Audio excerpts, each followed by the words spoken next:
right, we have Hawaii here with student athletes Cole Hoagland, Guilherme Voss, and head coach Charlie Wade. Coach, if you want to start with an opening statement, we'll go to questions. Yeah, just want to congratulate Penn State again. It's a really special group of young men they have. Enjoy watching them play. I think gave me more gray hair watching them, but and Mark Pavlik's just such a quality guy. Can't say enough about them, and appreciate everything they've done. Had an amazing season, and want to congratulate UCLA to advancing to the final, and looking forward to playing a really talented team tomorrow night. Vane Lopes here from Off the Block. Great that we have both middle blockers in, kind of talking about the defense component of this matchup. So Cole, we'll start off. Had an opportunity to play UCLA earlier this season, see them on film, see them in person. How's their offense compared to other offenses that you've gone up against this year? Well, I never really got the opportunity to play them early on in the season, but just watch them live. They're really quick offense. Rowan has really came into his role as a setter, as a freshman. So seeing him kind of develop and seeing how fast they can run the offense along with their middle blockers, they're a really solid all-around team. So I think tomorrow is going to be a really good matchup overall. And then also going off that with UCLA, is it as simple as getting them out of the system, good serving to get the good block going, or is there something more that y'all are going to need to do to try to get UCLA's offense off kilter? Yeah, I mean, I think at this time in the season, every team that you put in front of us will be very qualified, that unless we put pressure on them, they'll just run it however they want. So I think good service pressure and winning that service battle is just going to be very essential to us, because we know that if they can get the ball where they want to, they can run a very fast offense. And then, Coach, can you talk about just, we got both middles right here. Can you talk about what they've meant to your team this season and your overall success? Yeah, really, I've said the NCAA may want to look at changing the criteria for hitting percentage, because they go, the game's played so fast now that everybody hits for such a high percentage, the middles don't qualify in the NCAA stats, but these two guys hit for a really high percentage every night, and really just open up the offense for us, because when you can establish and put pressure on the middle of the court, it opens it up for everybody else. Hi guys, Chuck Herchai, Volleyball Magazine here. For the players, Chaz was up here last night and talked about how you could draw on your experience from the Ball State match last year in terms of kind of grinding through that five-setter. Can you also draw on that experience in terms of sort of recovering physically and emotionally from a match like that? Yeah, we haven't played in a fifth set match really this year. So I think, especially with our experience in it from last year, we had a lot more fifth set matches, and especially that Ball State one. We play at a really high level yesterday in that Ball State game. So just coming in the next day, we get a lot of sleep. We didn't really have breakfast this morning because we had the option of sleeping in after such a late game, because the game went pretty late. So just knowing how we did it last year and just being in the situation we are today, I think it really helped out that we went to 5 last year and last night. So it was pretty cool. Yeah, I think that, like Hog was saying, this was our first five-setter of the year, but this group's been together for 4 years now, basically. So in the past, we've had experiences similar to this. We know that we keep fighting. We're a very experienced team that just trusts our own game. So even as we were going into the fifth, it was still calm and concentrated. And yeah, just taking today to be able to rest has been a great help. Just waking up late, being able to get off your feet a little bit is going to be very helpful. Cole, for you, you mentioned just not necessarily being able to have on-court experience at UCLA earlier in the season. How have you kind of used that, kind of seeing them from afar, right, kind of utilize that for now when you see them again when you're out on the court? They're very different, I'd say. It was just seeing them from, you can do all this off the court and whatnot, but when you're in the game, it's going to be very different. So I think I'll just have to see how the game goes tomorrow, really, to know what the feeling is rather than seeing what it's like from the bench kind of thing. So, Charlie, the last three teams you face, Irvine, Penn State, and now UCLA, all have the mentality of go for broke on their serves, whereas you guys like to serve very tough, but maybe go in at a little bit more, a 90%, 85% is what you hope for. Can you talk about your mentality when it comes to serving and why you think that fits this group? Yeah, and look, we're still trying to be aggressive. It's just that in our training gym, we spend, inordinate amount of time and have year after year spend more time on just what we call snapping and spinning and getting good hand-on ball. So we've kind of just been able to get guys calibrated, and their hand-on ball is good enough where we can still go back and serve aggressive and just put it in bounds at a higher percentage than our opponent most nights. Last night we missed a bunch, and we're under our average. I think on the year we're about 85%. And last night was a little off, and you see that, especially when you're playing against a team that's that aggressive. It has a tendency to have to ramp it up. And they were so good out of system that you just have to keep kind of going for it. So we still have an aggressive mindset, although we do talk about serving aggressively is not always velocity. There are times that you can be aggressive and really get it on a guy or pull a guy out of the formation, take a guy out and try to hit from the back row. So we're still aggressive. We just, like I said, we think we've trained well enough that our efficiency is better than our opponents on most nights.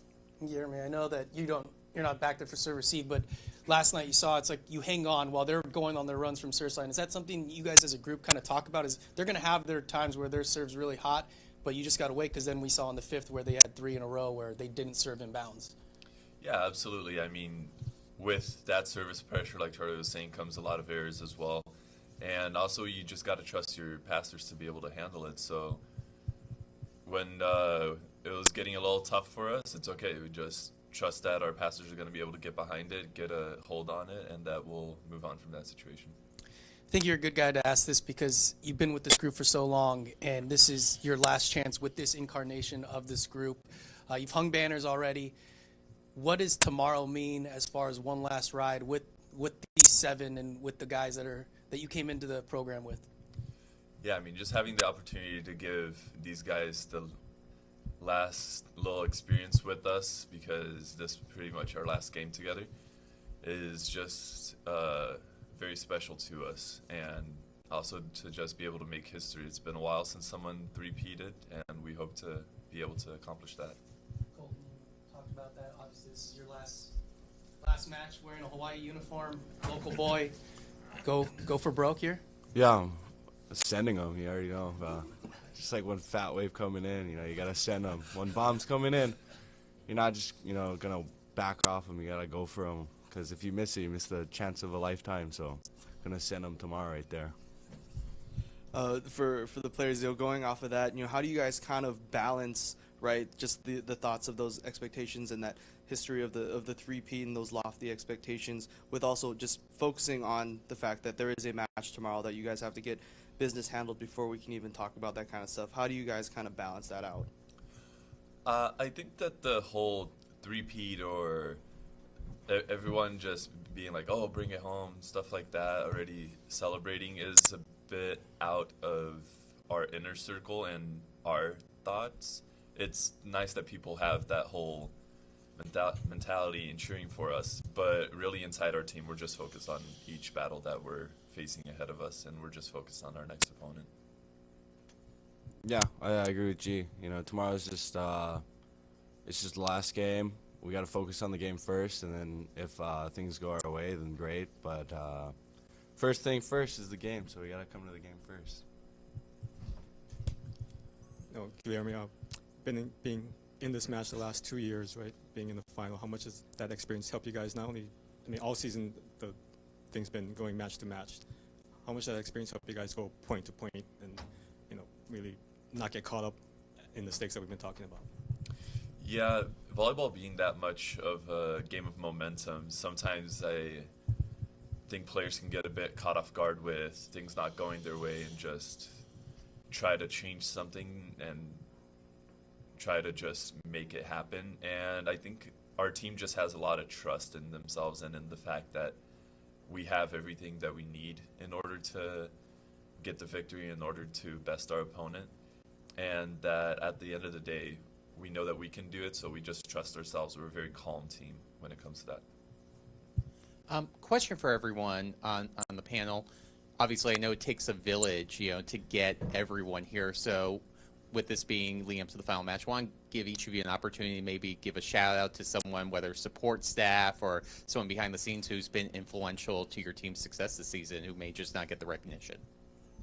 Yeah, I mean, some of the guys that you don't see that often, but luckily we've been able to bring them out here is Josh, our strength coach, has been with us for years now and just making us be able to go through all these reps and not end up broken, basically.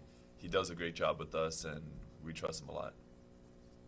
Yeah, that's what my mind went to first was our strength coach. I was asked a question last night about, what adjustments you made in the fifth set. And it's like, it would just, I looked out there and saw, guys that were clear and calm and confident, and that comes with, it's a reflection of all the hard work they put in the offseason. When you're strong and feeling good physically, then you're a lot more confident, and that was evident in the fifth set. I'd say our Josh agreed, but like Reiki, our trainer, I think he does a good job in keeping us healthy if we ever have any nagging injuries. And then also another shout out to Rich Sheriff for always kind of flipping the stand for us. He doesn't get a lot of recognition, but he does a lot of work behind the scenes, like we were mentioning. So thanks, Rich, for putting out the Terraflex for us. And then, Cole, do want to ask, you're known for your Kong blocks, that's kind of your signature move. So have you seen a King Kong movie, and what is your favorite King Kong movie, if you have? I like the last one with Godzilla, because then they chop, I don't know, can I spoil movies or no? Yeah, I think you're good. You're good. Oh. You're good. You're good. That's pretty old, yeah. But I like the part where him and Godzilla kind of worked together and killed Mecha Godzilla with Godzilla went fire on the axe and the guy went boom. I think that was pretty cool because it shows that even though your enemies or like your monsters, king of the monsters, both sides, you can be friends. So and kill Mecha Godzilla. So those boys. And then your pregame routine in terms of the introduction and everything, it's pretty iconic. How did that come about, with the whole towel and running through it, almost having to be held back? I think that it was just my first year. It was horrible. I don't even remember what I used to do first year. I just remember it being bad. And I think it was just one game. I didn't really have any ideas, and it was just kind of my brothers pulling me forward and kind of propelling me through is more the idea behind that, because it all starts with them just launching me through that tunnel. And final question for me, Charlie, on a lighter note, you're so stoic on the sideline, and we know that, but what is the song maybe before a match or driving to the arena that you'll play in the car to pump you up? I think it varies from time to time. But definitely, it's a little different vibe this week and last week where we're in a bus, and throughout the year, usually we're driving vans when we're on the road, and but I wouldn't say there's one, and it just kind of goes with kind of whatever the mood is. Guys, this is for each of you. You do Hawai'i Pono'i every place. We've asked you why you do it. But Charlie, for you, what does it mean to you for these guys to take that upon themselves and make sure they do it and it's just become a routine now to do that in visiting stadiums, no matter what's going on at the time? Yeah, and it has really become a part of kind of our pregame thing, and I hope people don't take offense to it, thinking that we're being rude while they're trying to introduce us. And I mean, I've literally gone and told the announcers, like, you can start announcing us. We don't have to wait if you want to get going. And it's just something, we take so much pride in representing Hawaii that it's something that we can do. It only takes less than 2 minutes, and it's just something that we really want to keep ourselves grounded, reminded of where we're from and what we represent. Vasa, obviously, you're a transplant, obviously, coming in here. So how much more does each match when you do it mean to you? Yeah, Hawaii has just become a second home for me at this point. So right now I sing the Hawai'i Pono'i with as much heart as I would sing my own national anthem. I think just having that whole community behind us, knowing that we represent something bigger than us, is just so much fuel to our fire. Cole, growing up, you heard it all the time, but did you imagine a time that Hawai'i Pono'i would mean this much to you every time you hear it? No. Growing up, obviously I never thought I'd be here, first of all, But just hearing it and singing it every game, or before every game, and especially before the national championship game, I think it really puts a lot of pride. It makes me stand up taller and want to play even harder for the state and for the people. So one last time is going to be really great. I hope everyone joins in, but, it's going to be great. Wake up, G. And Coach, prior to this season, it had been a few years since you guys had played UCLA, but obviously there's a storied history between these programs. Can you just talk about what that means to kind of have this rivalry back, and especially at this level? Yeah, no, it's certainly Al Skates is synonymous with winning in men's volleyball and won 19 championships, whatever. And when we split from the MPSF in 2018, they weren't on the schedule every year, and then scheduling becomes complicated, and they're multi-year agreements. So it was good to have them back out for the outrigger this year, and really looking forward to competing against the team that has won the most national championships in our sport. And I think it's a great stage and a great exhibition of our sport for people all over the country to see. For any of you guys, UCLA was the last team to win 3 in a row. How fitting is it that that's the team that's trying to prevent you from accomplishing that goal? For any of you guys. I guess there's a level of irony to it, I guess. None of these guys were alive the last time that happened. It was literally 40 plus years ago. So that part is kind of hard to get your head wrapped around, that it really hasn't happened. It's something, that we certainly don't take for granted. And if we're able to accomplish it, I know we'll all take a lot of pride in it, and the conversation will turn immediately to 4. So we're going to go out there tomorrow and give it everything we got.